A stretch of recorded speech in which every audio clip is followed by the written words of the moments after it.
الحمد لله العلي الأعلى، وأشهد أن لا إله إلا الله وحده لا شريك له في الآخرة والأولى، وأشهد أن نبينا محمدًا عبده ورسوله النبي المصطفى والرسول المجتبى.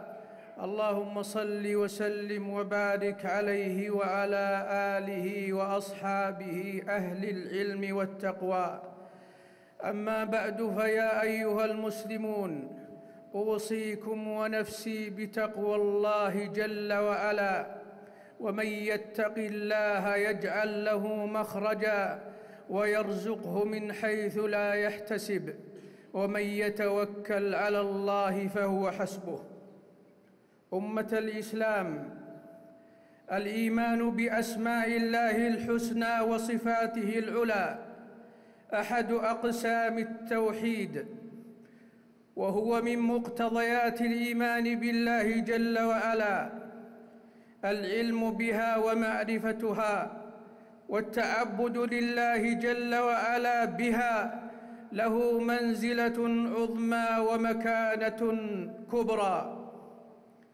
المؤمن يثبت لله جل وعلا ما أخبر به سبحانه عن نفسه، وما أخبر به عنه رسوله صلى الله عليه وسلم من الأسماء الحسنى والصفات العلى.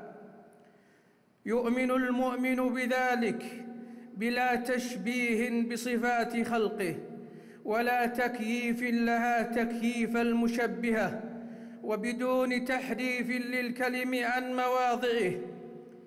والمؤمن كذلك ينزه الله جل وعلا ويقدسه تنزيها عن النقائص والعيوب بلا تعطيل، بل نفي لما نفاه عن نفسه ونفاه عنه رسوله صلى الله عليه وسلم. النفي المتضمن لكمال صفاته، النفي المجمل المتضمن ثبوت كمال ضد الصفات المنفية.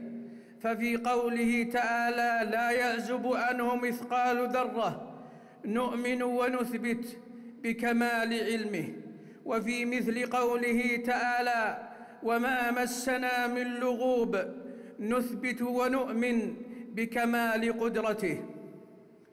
إيمان وفق ما نطقت به النصوص الشرعية من غير تحريف ولا تكييف ولا تعطيل ولا تشبيه ولا تمثيل، فليس كمثله شيء في ذاته ولا في صفاته ولا أفعاله، بل هو الكامل الكمال المطلق في أوصافه وأسمائه وأفعاله، ليس كمثله شيء وهو السميع البصير.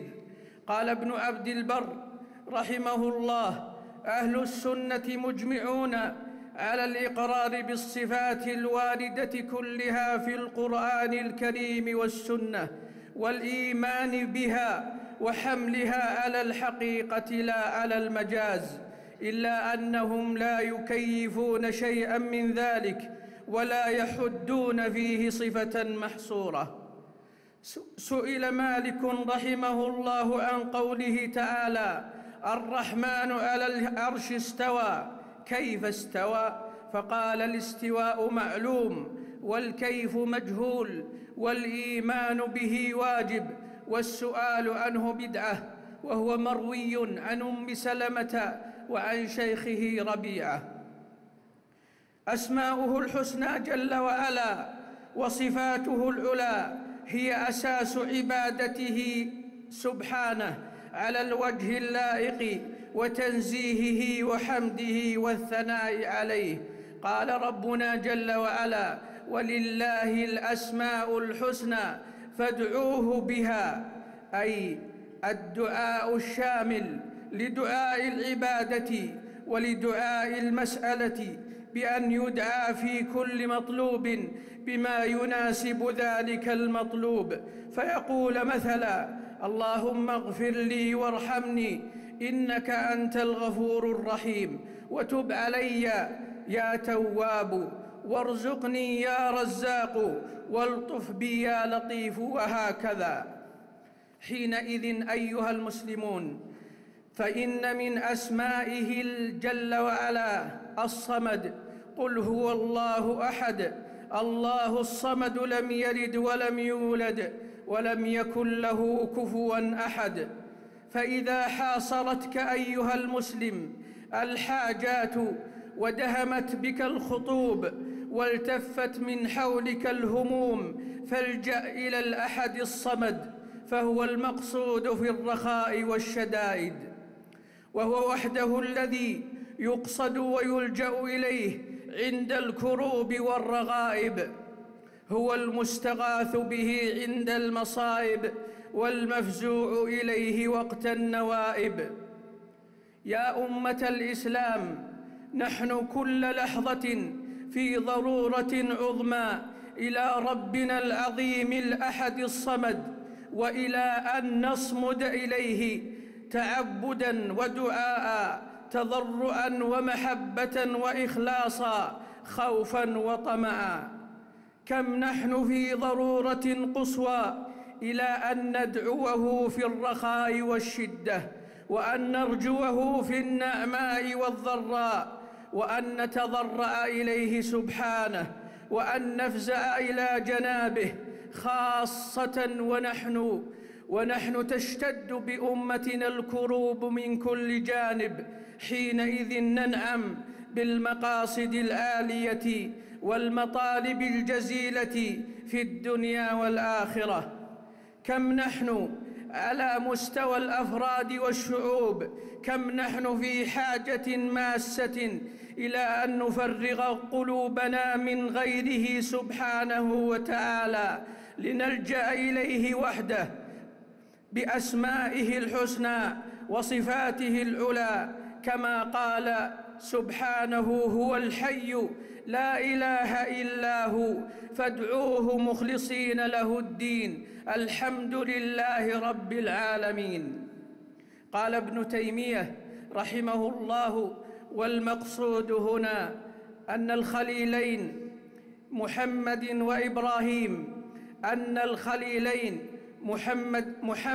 وإبراهيم عليهما السلام هما أكمل خاصة الخاصة توحيداً، وكمال توحيدهما بتحقيق إفراد الألوهية، وهو أن لا يبقى في القلب شيء لغير الله أصلاً. انتهى هذا الكلام الدقيق.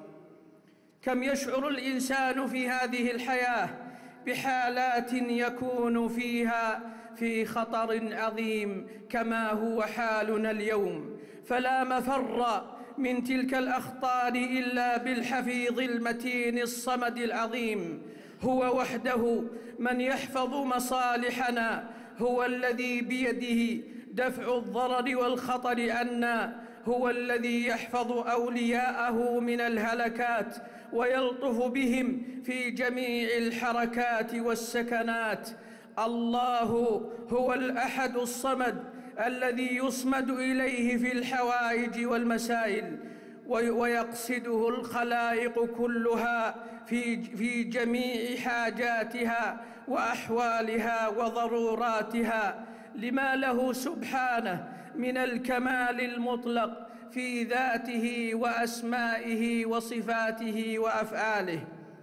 كيف يشقى المسلم، كيف تشقى أمة الإسلام وربها الأحد الصمد المتصف بكل كمال، هو السيد الكامل في سؤدده، الكامل في جميع صفات الشرف والسؤدد والكرم والجود والغنى والعلم والحكمة وسائر أوصاف العظمة والكبرياء والمجد والجلال والعزة والقهر والقدرة والجبروت والرحمة والبر. فيا أيها العبد، يا أيتها الأمة، ارغب إلى ربك. أيتها الأمة، ارغبي إلى ربك وأخلصي له الدعاء أخلصي له العبادة والتوكل والرجاء والخوف والحب والإنابة والإخبات والخشية والتذلل والخضوع، فإذا فرغت فانصب وإلى ربك فارغب، فحينئذ سنجد العزة والنصر في كل ما نطلب ونرغب.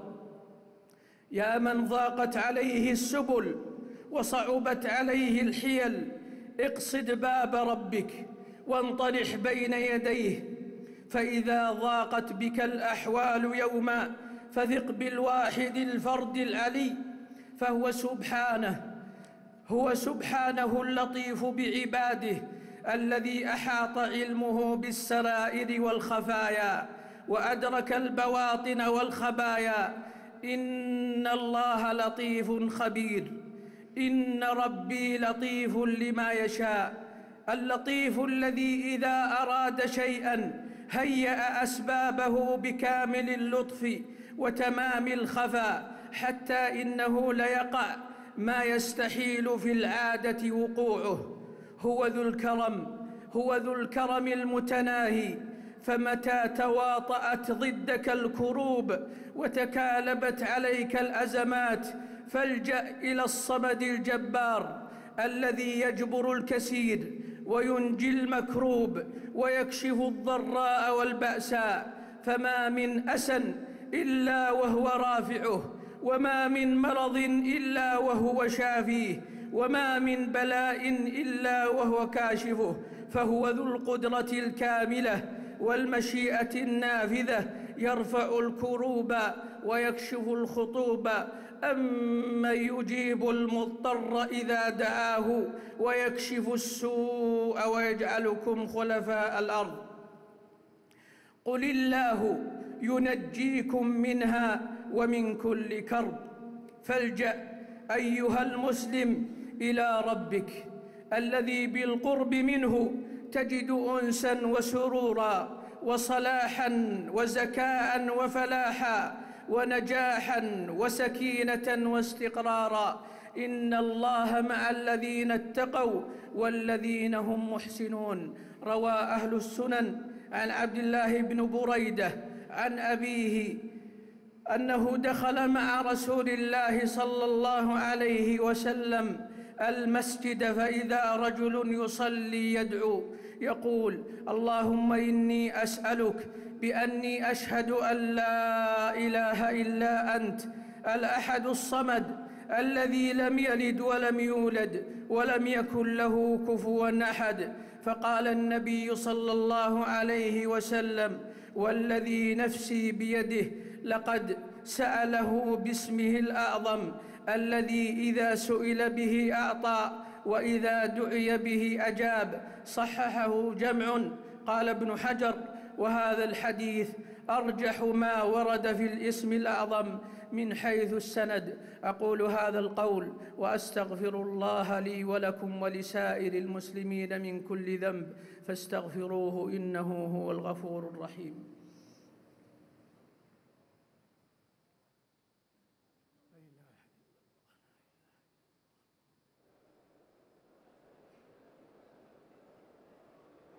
الحمد لله حمداً يليق بجلاله وجماله وعظمته، وأشهد أن لا إله إلا الله وحده لا شريك له، وأشهد أن نبينا محمداً عبده ورسوله.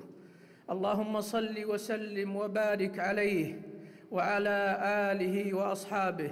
أما بعد، فيا أيها المسلمون، أوصيكم ونفسي بتقوى الله جل وعلا، فهي وصيته للأولين والآخرين. أيها المسلمون، الضرورة ملحة لكل مسلم أن يتشبع قلبه بتدبر معاني الأسماء الحسنى لربه وما له من نعوت الجلال وصفات الكمال. حينئذ يثمر ذلك له عجائب الإيمان وكمال اليقين، فتجده لا ينزل حاجاته حينئذ إلا بالله، متبرئا قلبه من الحول والقوة إلا بالله، فقلبه معلق بالله وبمعرفته ومحبته وإجلاله، فحياته كلها لله جل وعلا، على حد قوله تعالى: قل إن صلاتي ونسكي ومحياي ومماتي لله رب العالمين لا شريك له وبذلك أمرت وأنا أول المسلمين. ثم إن الله جل وعلا أمرنا بأمر عظيم تزكو به حياتنا، ألا وهو الصلاة والسلام على النبي الكريم. اللهم صل وسلم وبارك على عبدك ورسولك نبينا محمد، وارض اللهم عن الخلفاء الراشدين وعن الآل والصحابة أجمعين وعن التابعين ومن تبعهم بإحسان إلى يوم الدين. اللهم إنا نسألك بأننا نشهد أن لا إله إلا أنت، يا أحد يا صمد يا فرد يا ذا الجلال والإكرام. اللهم أنت الأحد الصمد الذي لم يلد ولم يولد ولم يكن له كفوا أحد، يا حي يا قيوم يا ذا الجلال والإكرام. نسألك أن تنقذ أمتنا من كربها، اللهم أنقذ أمتنا من كربها، اللهم أنقذ أمتنا من شدتها ولأوائها، اللهم فرج هموم المسلمين في كل مكان، اللهم نفس كرباتهم، اللهم نفس كرباتهم، اللهم بلغنا وإياهم رمضان والنصر حليفهم يا ذا الجلال والإكرام، يا حي يا قيوم. اللهم من أرادنا أو أراد المسلمين بسوء فأشغله في نفسه، اللهم اجعل تدميره في تدميره، اللهم اجعل تدميره في تدبيره، اللهم